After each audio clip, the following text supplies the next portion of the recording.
رمضان اور ہم بسم اللہ الرحمن الرحیم۔ ناظرین گرامی قدر، ایک دفعہ پھر رمضان اور ہم کے پروگراموں کے سلسلے میں حاضر خدمت ہیں۔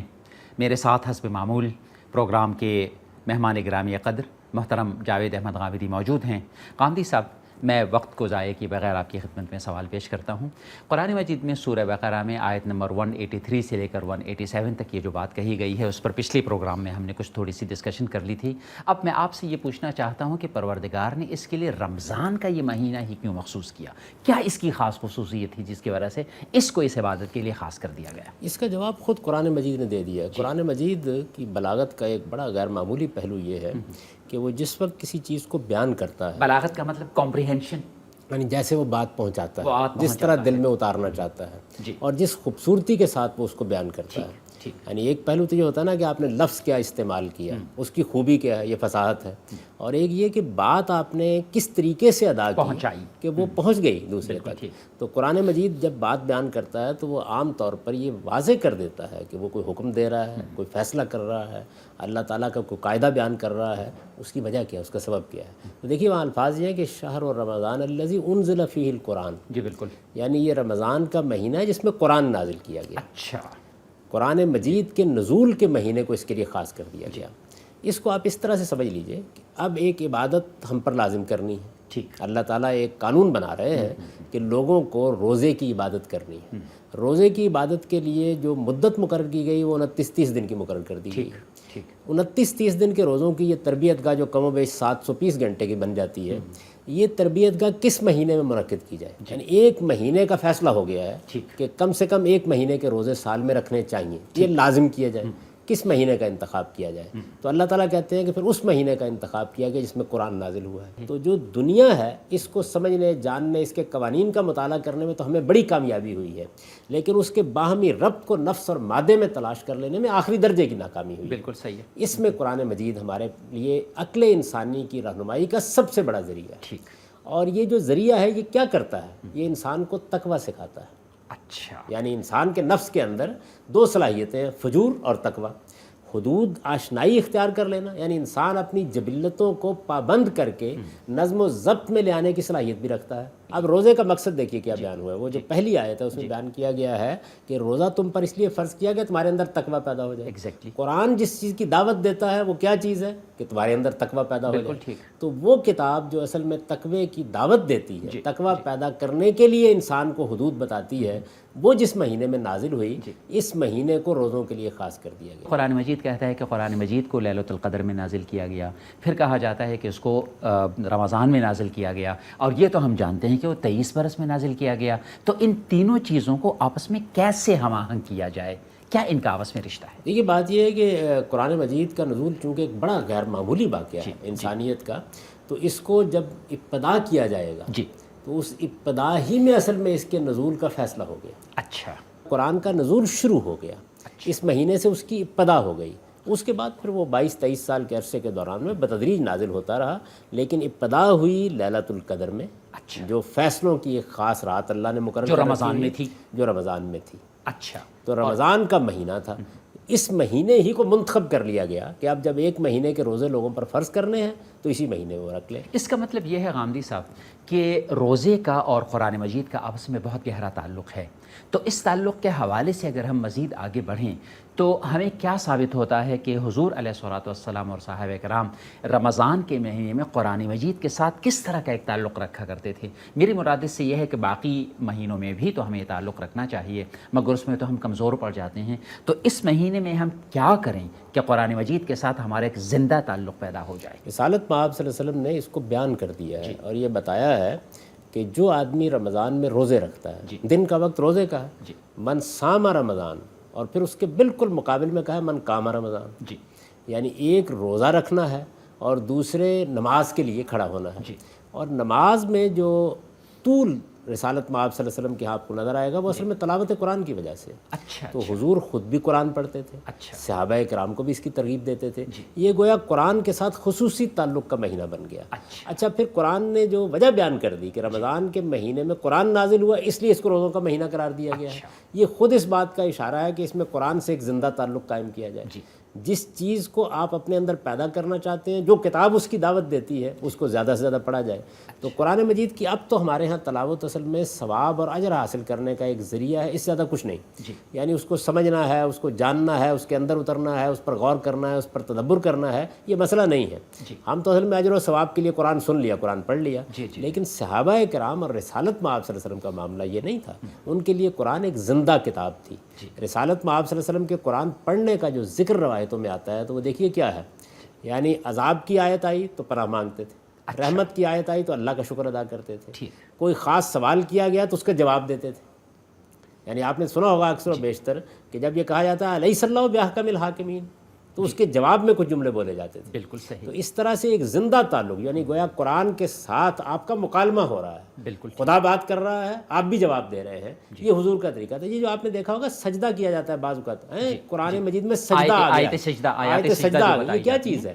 یہ کچھ نہیں سوائے اس کے کہ کسی آیت کے اندر ذکر آ گیا، and you respond to it, تو آپ اس کو پھر اس کا رسپونڈ کرتے ہیں، آپ اس کا جواب دیتے ہیں۔ گویا وہاں اگر شجر و حجر کے سجدے کا ذکر آ گیا ہے تو آپ کہتے ہیں میں بھی اپنا سجدے میں ڈال لیتا ہوں۔ تو یہ قرآن کے ساتھ ایک زندہ تعلق تھا، کیونکہ قرآن پر تدبر کر کے سمجھ کر یہ دیکھا جائے۔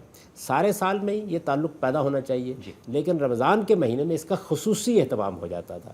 یوں سمجھ لیجئے کہ جس طرح آپ نے دیکھا ہوگا کہ انسان کو ریفریش کرنے کی ضرورت ہوتی ہے، ریفریشر کورسز ہوتے ہیں، بلکہ باقاعدگی سے ہر ایک ڈپارٹمنٹ، یعنی آپ دیکھیں آپ کی بیوروکریسی کو گزرنا پڑتا ہے، آپ کی فوج کو گزرنا پڑتا ہے، جتنے منظم ادارے ہوتے ہیں ان میں اس کا اہتمام کیا جاتا ہے کہ لوگوں کو کچھ دیر کے لیے ریفریش کر دیا جائے۔ تو قرآن کے ساتھ اور خدا کے ساتھ ہمارے تعلق کو رمضان کا مہینہ ریفریش کر دیتا ہے۔ بالکل۔ ابھی ہم وقفے سے پہلے جو ڈسکشن کر رہے تھے، اس ڈسکشن کی روشنی میں آپ سے چند سوالات مزید پوچھنا چاہتا ہوں۔ ایک سوال ذہن میں یہ پیدا ہوتا ہے کہ قرآن مجید نے سورہ بقرہ کی ان آیات میں یہ بتایا ہے کہ رمضان کے یہ روزے آپ کے لیے تقویٰ پیدا کریں گے۔